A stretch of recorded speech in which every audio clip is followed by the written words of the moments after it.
Right, welcome back to the Moporium.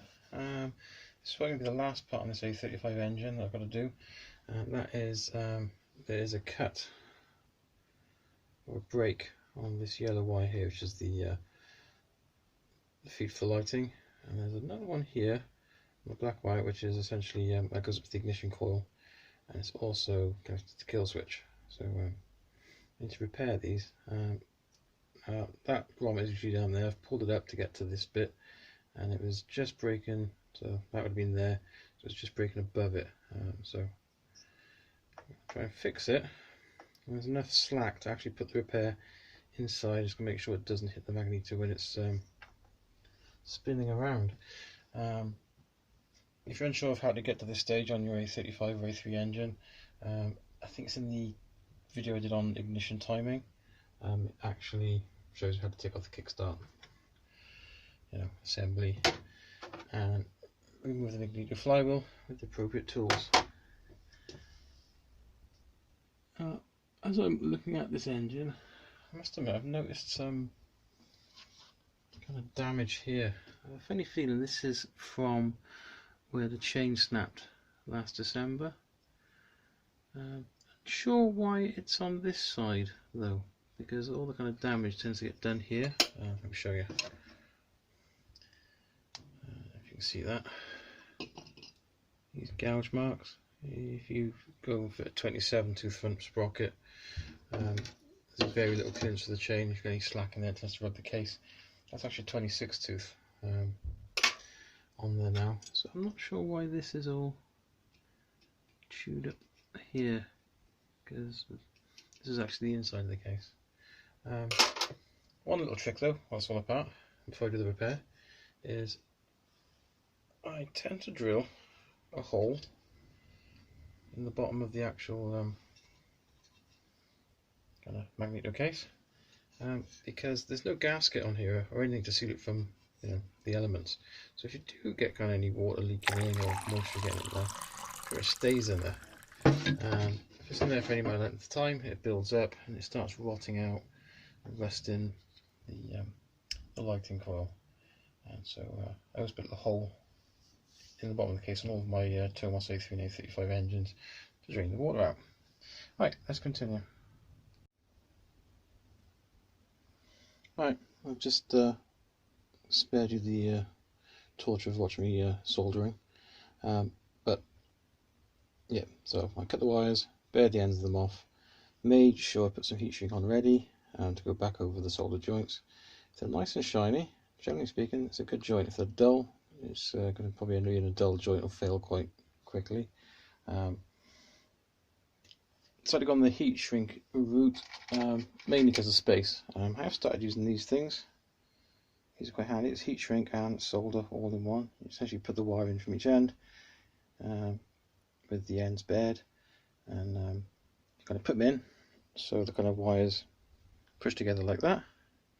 And you heat it up with a blowtorch, and the solder melts and joins the wires. The only thing is, I didn't fancy getting a blowtorch in that close to the coils. So right, let's put the heat shrink on. Right, don't know if you can see that, but I've heat shrunk the wires. The wires are actually separate, they're not heat shrunk together.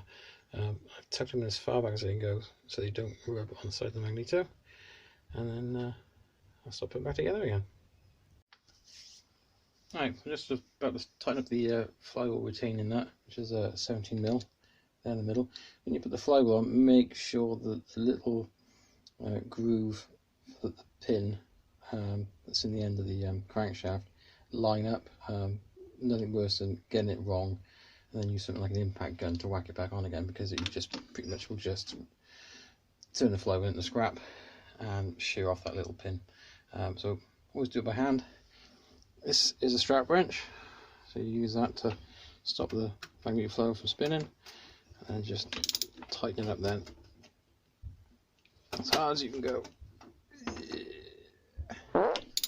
Tidy job.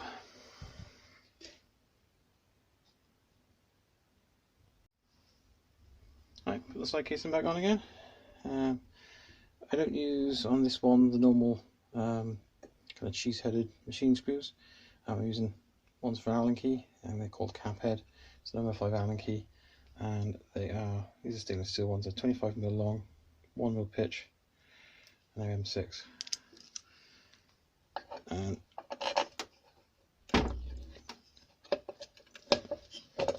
just find that over time, the ones for a screwdriver, they tend to get a little bit chewed up because you really need a really wide screwdriver blade to undo them. Whereas these ones, you don't. Because the Allen key kind of arrangement allows you to kind of put more kind of F into it without the tool from slipping and damaging the top of the fastener.